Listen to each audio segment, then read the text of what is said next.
You know, this is what's interesting. You know, we talking about money here, and we learning that it is anything, and we really learning here at the same time that we learning is anything we choose to use. We learning that most of what we using is cash substitutes for money, promises to pay some money. And when you really look at these definitions and you see there's no regulation on who could issue these things, there's no law that says you need a license, any specific amount of training, or nothing to create these instruments and these monetary instruments. You see this? That means it's wide open. Who doesn't have the right to promise to pay some money? Mm-hmm. So just promising to pay some money is a cash substitute. So don't tell me poverty has to exist when you can just, when all this cash substitute is promises to pay money. It's not even no exchange of no real money.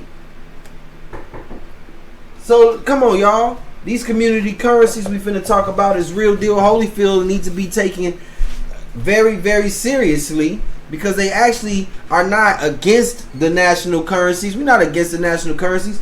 There are alternatives that helps the local and the national economies even develop. Because as you're using these community currencies and these alternate forms of currency, you still got to pay taxes on them. A, so that's helping the government. B, you prayerfully using your purpose to put it towards a service or a product that can help the world. And now that product or service can be exported to other communities, other families, in exchange for that national currency or a foreign currency. So it's actually helping all the types of currencies flow. Mm-hmm. And that's what it's all about. So we're going to get into this one. This is the sixth one. And we're going to start it the way that we always been starting this. We ain't going to switch it up. We going to go ahead and go to flip and say flip, man. We on community currencies now. Sir. Now I know it is what it is. It's really that image in the background, but this is what we looking at. Tell me about the artisticness of 6. All right. And really, if you go to 7, we're going to let them go to 7 because page 7 is the image that's behind 6. If y'all following along. But what's up with that image, man? What that's looking like? Those are actually community currencies that have already been developed by other people throughout the world. This ain't nothing new. We just going to be true to this and help our people get out of and stay out of that bullshit ass environment, mindset, situation, illusionary economic lack status called poverty. Okay. Cool. So this right here, it looked like to me like, is international the right word? Like international money, out the country money, all types of money, all type of currencies that look like, you see what I'm saying? Just all different types of money for real. And just think about it. Regular people created these currencies you're looking at and use them in their communities. You see what I'm saying? Sir. Just like money, because that's what they essentially is. Anything we use in exchange value. Now, when you put a dollar sign on that and you saying, hey, you create your community currencies and you base them on the United States dollar value, that's just a value. You're measuring your value based on the United States dollar measurement. So it's a form of measurement. Just like if you say, hey, we're going to measure our value based on Brazilian reais. So your value is based on Brazilian reais. The actual symbol of the dollar is not unique. It's a measurement. Meaning anybody can put that symbol on their dollars. And it just helps you understand the measurement of that value. All right, y'all? Now I got a question. Like, yeah, would like a coupon be considered like a community currency? It can be if it's used like one and the community accepts it, yes.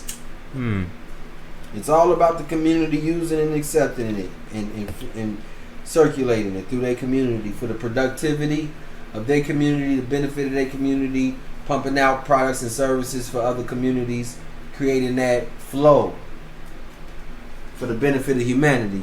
Got you. All right.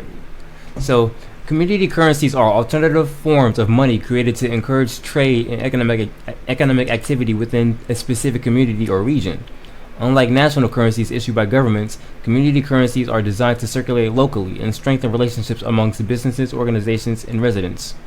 The idea dates back centuries, but modern community currencies gained attention during the Great Depression when communities developed local exchange systems to overcome shortages of national money.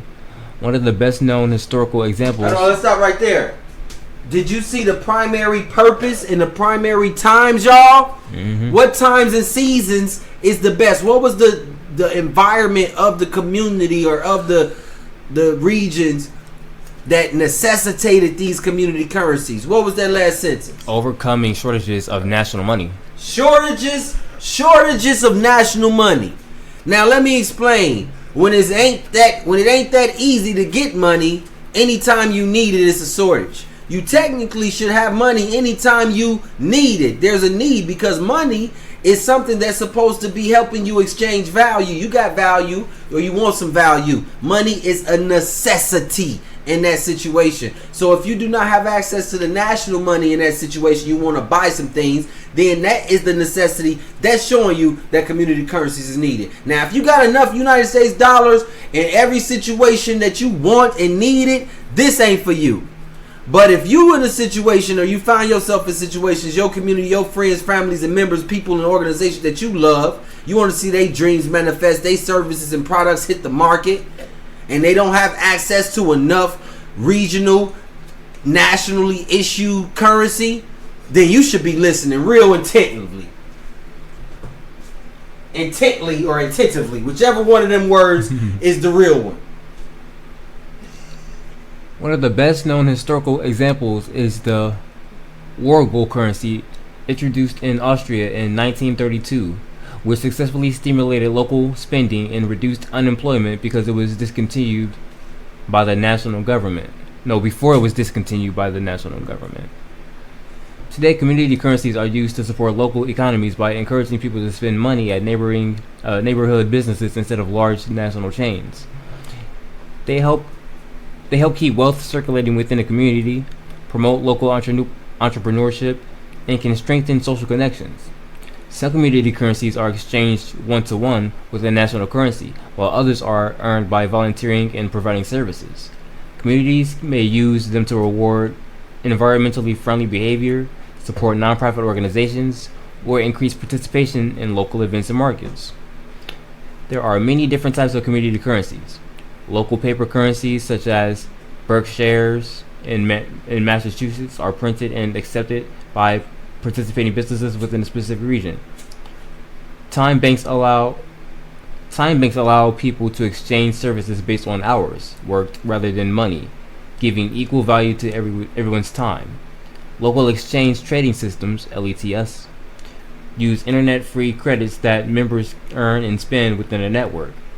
Digital community currencies and blockchain-based local tokens have also become more common, making it easier to track transactions and reach more participants through mobile apps and online platforms. Developing a successful market for a community currency requires careful planning and strong community involvement. Organizers should recruit a wide variety of local businesses to accept the currency, making it useful for everyday purchases. Public education campaigns can explain the benefit of buying locally and encourage residents to participate. Incentives such as discounts, loyalty rewards, or bonus currency for new users can increase adoption. Partnerships with local governments, schools, nonprofits, and business associations can further build trust and expand acceptance. By maintaining transparency, encouraging regular use, and adapting to community needs, a community currency can become a valued tool for supporting economic resilience and strengthening local connections. Transactions made with community currencies are still subject to the same income, sales, or value-added taxes that apply to transactions using national currencies. Businesses and individuals are generally required to keep accurate records of community currency transactions and report their fair market value for tax purposes. Now, we just heard a lot of great information, because at the end of the day, all this means is you got the right to utilize your own currencies in your communities to get things done. And that's all these Fruit of the Spirit slips, love receipts, and love notes are, including the moneyverse tokens. We utilizing the cryptocurrency method, every traditional method, and the future methods with this one system and it's all based on love. So when you hear that, Flip, how you feel about community currencies and our community currencies that we dealing with, man? What you feeling like? You feeling like Superman? You feeling like $1 million or what? Man, $1 trillion, man. Especially if it's based off love, can't never go wrong. True. Never go wrong. Facts. And it sound like we just went 6 for 6.